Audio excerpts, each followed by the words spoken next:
In this video, we're going to cover some of the best ways to find deals off market. So let's jump right in.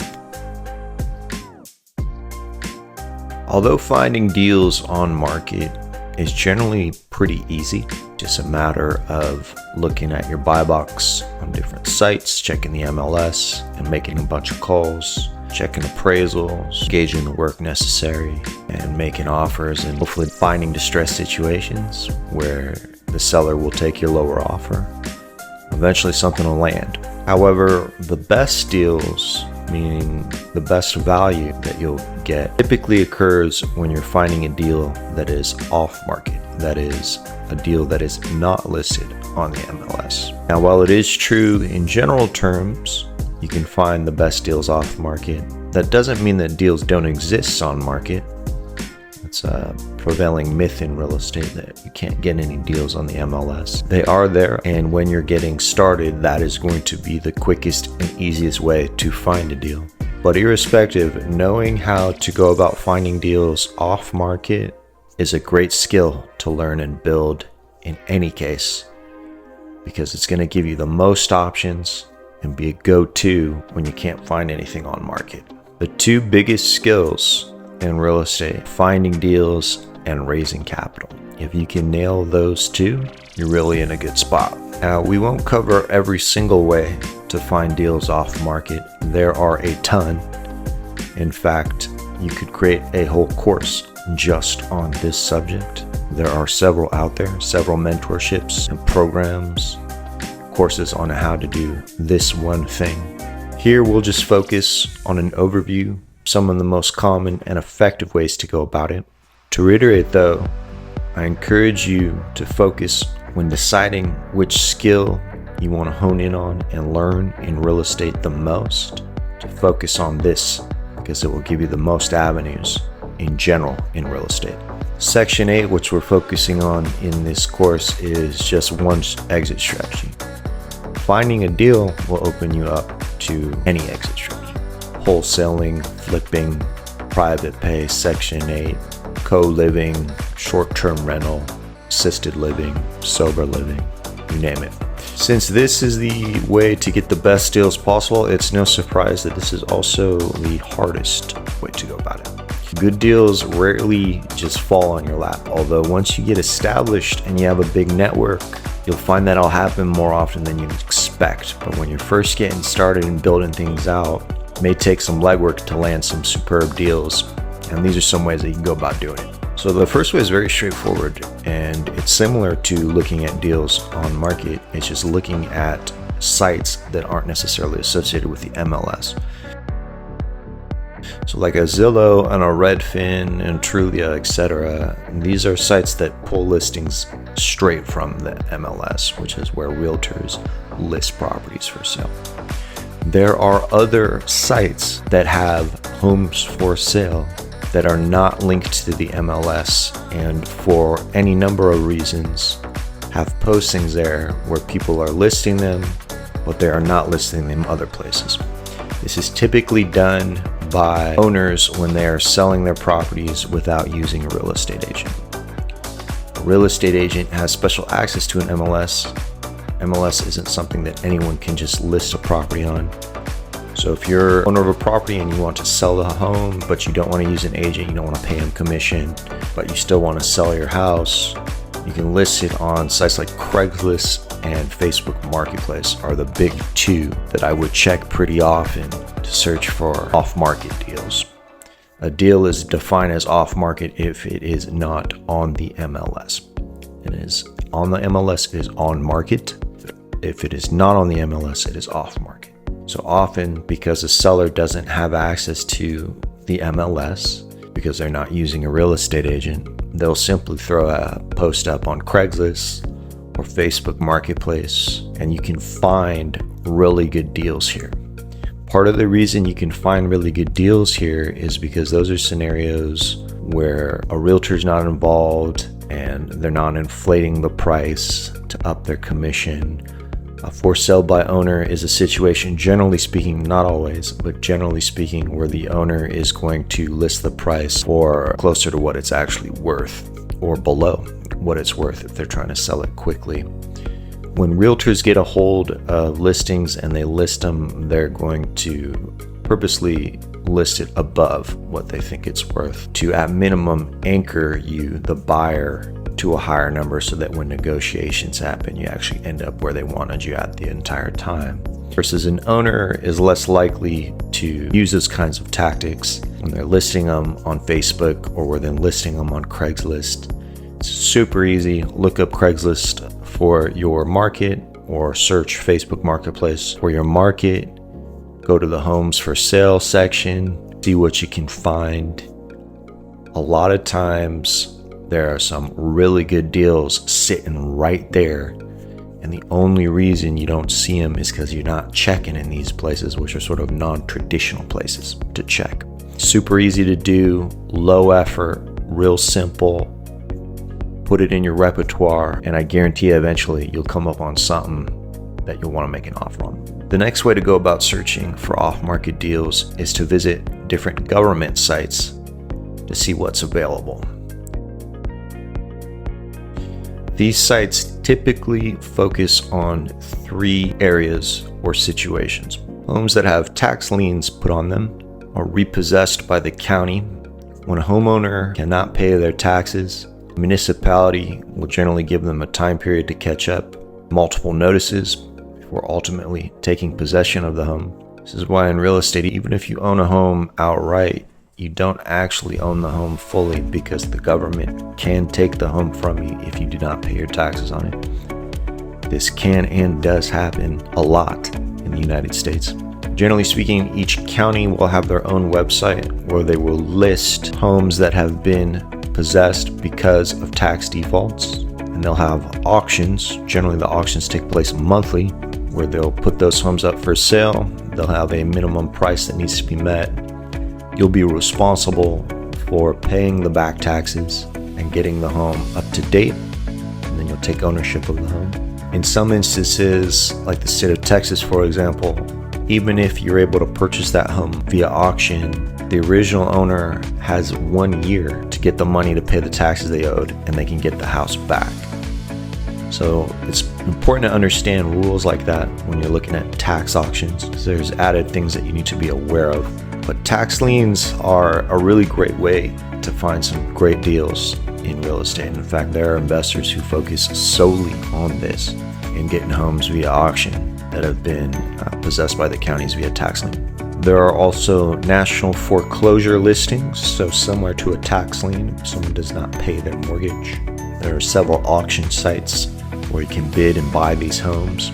There are surplus property sites where government will sell properties they own acquired via seizures, for example. But irrespective of what the situation may be, tax lien, foreclosure, surplus property, HUD sites, using government sites and foreclosure sites is a great way that doesn't require you doing a ton of work, where you can check periodically what deals are out there that are not listed on market. This is such a great area that there, again, are people who focus solely on these strategies when they're acquiring properties. So in the same vein as looking at government sites, another way to go about looking at government records is to check the county registrar. Now, you can actually hire an attorney to go down to the county office in your market monthly, for example, check to see what property owners are defaulting on their taxes and are in what are called pre-foreclosure statuses. They can pull the list for you, and you can do outreach to these property owners. This is all public information. It's just a matter of someone going down there and pulling it. Now, that attorney or whoever you have do it is going to charge you to do it, but it's something that is easily done. They go down there, they pull the records, they send them to you.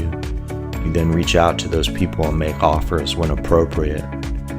This is a great way, similar to the tax liens and auction sites. A lot of people do just this and get a ton of properties this way. They don't even mess with the MLS.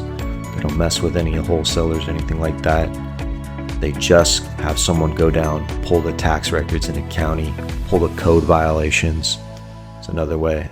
Someone who has an overgrown lawn, they can't keep up with the property, pull that list and you either call them or you send them mailers or you do some sort of outreach to them. See if they're interested in selling the property. See if they'll sell it to you at a low price. Same idea, you just get the appraisal, you shoot it over to your realtor, see what they say, see what the appraisal they think you'd get, kind of gauge what the work is on the property. Then once you connect with the property owner, you have the number in your mind, you can gauge the shape of the property, get a feel for what work would go into it, what the cost of that work would be, what the appraisal would be after that work. Make a really good offer on a situation where the homeowner is distressed. This is a distressed situation. They're behind on their taxes or they're not meeting some code, and you can actually help them out and get them out of a situation they don't want to be in, and at the same time get a house that's a great deal. Along those same lines, you can do the same thing that wholesalers do. What a wholesaler is someone who does what we're talking about basically. They contact property owners and see if they want to sell their homes. They get the homes under contract, and then they typically assign those contracts to someone else, an investor, for a higher amount. So like call on a property owner with a code violation, see if the property owner is interested in selling. They'll do a quick appraisal of the property, see that maybe it could render $150 in the market. They'll see if the property owner will sell it to them for $100. They'll then get it under a contract for $100, and then see if the investor will take the rights to that contract for $120. So the investor knows that the house is worth $150, and since they're getting it for $120, they think they're getting a deal. The wholesaler is getting $20K because they have the property under contract for $100. The homeowner is getting rid of a property that they otherwise couldn't. So everybody's getting what they want. The homeowner's getting rid of the property, wholesaler's making $20K. Investors getting a property for $120 that as is worth $150. If they put $30K work in, it'll be worth $300, for example, right? Like, so everybody's getting what they want. So you can in fact do the same thing that a wholesaler does. So the code violations we've just mentioned, you pull a list of code violations in a given area, you reach out to these people. These are generally people who are distressed situations because they have a property that they can't or won't properly manage. Other common distress situations are divorces, where a married couple is splitting up and they own a property together. They need to sell that property in order to split up their assets. You have probate situations, so people who've inherited properties from deceased family members. Often those people live out of state. They don't want any part in managing the property they've inherited. They don't want to pay the taxes on it. It can be a mess. They just want to get rid of it. And these are people who are often eager to get rid of it and will do so at less than the home's worth. You have code violations like we've mentioned, foreclosures, tax liens, and the last one I'll mention here, which is a really good one in my opinion, and that's expired listings. Now, and the reason why I like expired listings is because it shows some sort of intent from the seller at some point. You have a code violation, you have a divorce, you have probate, tax liens, pre-foreclosures. Those types of situations are distressed, and often purchasing the home from the seller gets them out of a bad situation. They didn't necessarily want to be in that situation though, right? Their intention was never really to sell their home. They just took them in a direction that got them in a place where they need to. Whereas an expired listing, which is someone who's tried to sell their home, it was listed for 6 months or above, and the listing expired, they weren't able to sell it. It shows motivation and intention from that seller that they want to actually sell the home. And there's a big difference in your experience talking to that person versus talking to someone who's going through divorce, for example. Divorce, probate, those are stressful situations already. And people tend to be a little bit more combative, especially because you're calling them out of the blue, talking about selling a home. They haven't really thought about selling it. It can just be a more difficult situation. Doesn't mean that you shouldn't explore these options. If you're confident in having those conversations, that's where you can get a ton of great deals. But expired listings are really great because you call a seller who wants to sell their home. They listed it for 6 months. They're trying to sell it. And you come in and you say, oh, I got a cash offer. I'll take your home right now. I'm not a real estate agent. I'm not an XYZ. I'm an investor. I'll take your home. Let's do business. They're much more likely to react positively to that. And you're much more likely to have an easy and seamless experience. And a lot of times you can explore creative options, which we'll get to in the financing section, where instead of just doing it outright for cash, you can do something called seller finance, where the seller in effect acts like the bank. Or you can do something called subject to, where you essentially just take over their existing payments on their existing mortgage and the deed of the home is transferred to you. In a situation where the listing has been expired, sellers are typically more open to these types of situations because they can still get the number they want, which is often why they didn't sell in the first place. They're asking too much for it. So you can call them when the listing's expired and say, hey, I see that you're trying to sell it. I can get you that number. You have those conversations with them and get favorable terms, or alternatively get them to take a lower offer because look, it's been sitting on the market for a while, you're pricing it too high, I got cash, let's get this done type of thing.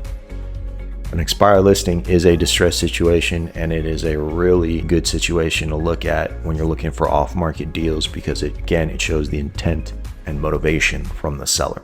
In terms of when you're doing the outreach, acting in the similar vein that a wholesaler would do traditionally, and really the best way is to get on the phone, in my opinion.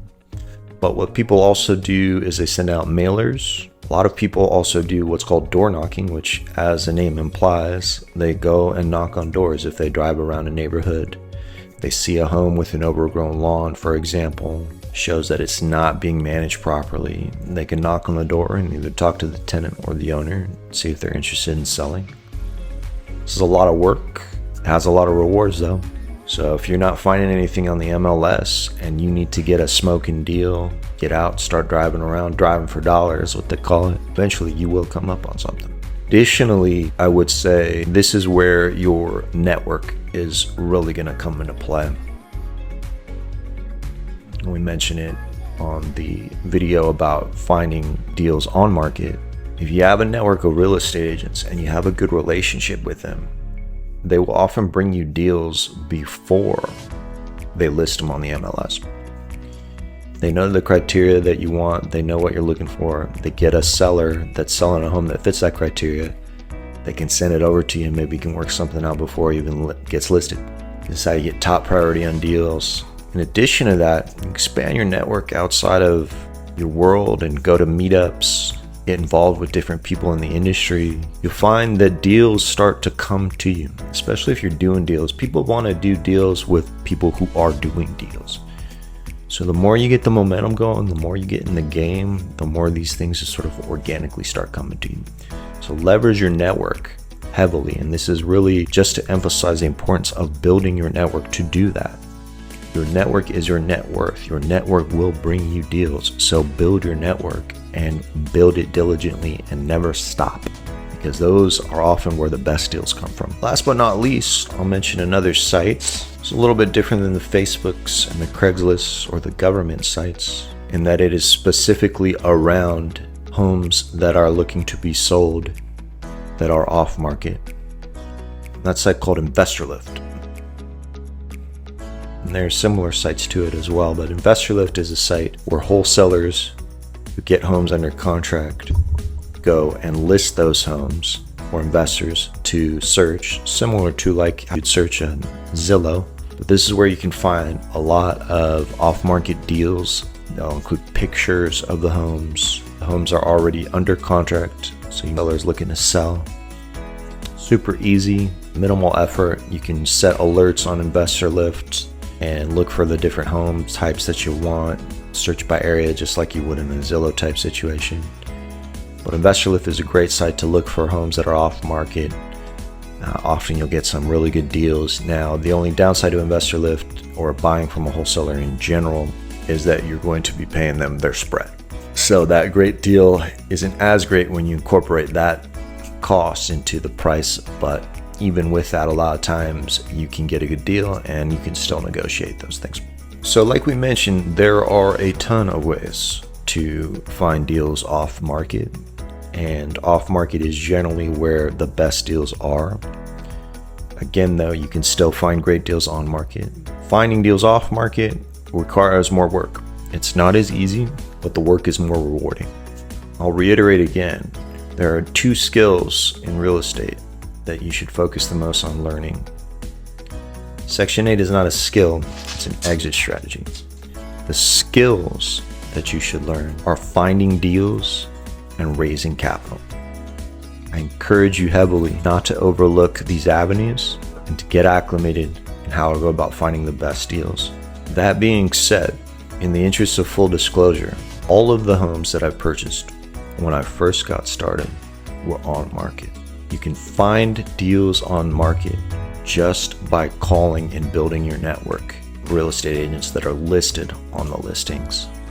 Landing a great agent who you can bounce off ideas, make sure that appraisal assumptions are correct, will bring you deals. So although this is a great skill to learn and a great area long term to be knowledgeable in, it isn't necessary to find deals off market to be successful. It's a myth. And I know it's sort of counter to what we just covered, but long-term success ultimately is about getting in the game and being in the game for long periods of time.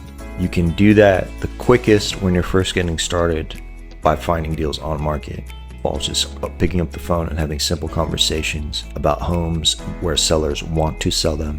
And from there, the adjustment and the strategy is just getting in situations where they're willing to take a lower offer, which most commonly is when they've been on the market for a long period of time. So yes, learn and understand these ways to find deals off market and use them as appropriate, but don't get caught in a trap where you have to find them off market. Otherwise, you assume that it's not a deal. There's plenty of deals on market. When you're first getting started, it's going to be way easier to go that route. It's just a numbers game at the end of the day. Either way, remember, a deal is a home that you can get below appraisal, do some amount of work on to get an even higher appraisal, refinance out 70% of that appraisal, could be 80%, but do a refinance out where you get all of your money back, get some additional money in your pocket, and still cash flow. If the numbers pencil out in order to do those things, you got yourself a great deal. Do that all day, and that is the essence of buying real estate without using any of your own money. You can borrow those acquisition and those rehab costs, pay the interest on them for some period of time, get the appraisal up after a seasoning period, which is typically 6 months, go and refinance out, pull all the money to pay back the lender, take some money additional for your pocket. You now own the property, it's cash flowing, you don't owe anyone money, and you've made money, which by the way is extra money that's not taxable because it's in the form of a loan. It's a non-taxable event, and that loan is paid back by your tenants. That is an infinite return where you didn't spend any of your own money and you're generating money in effect out of thin air. So that is what you should be focusing on, irrespective of what market a home is on or isn't on. And with that, we'll see you on the next one.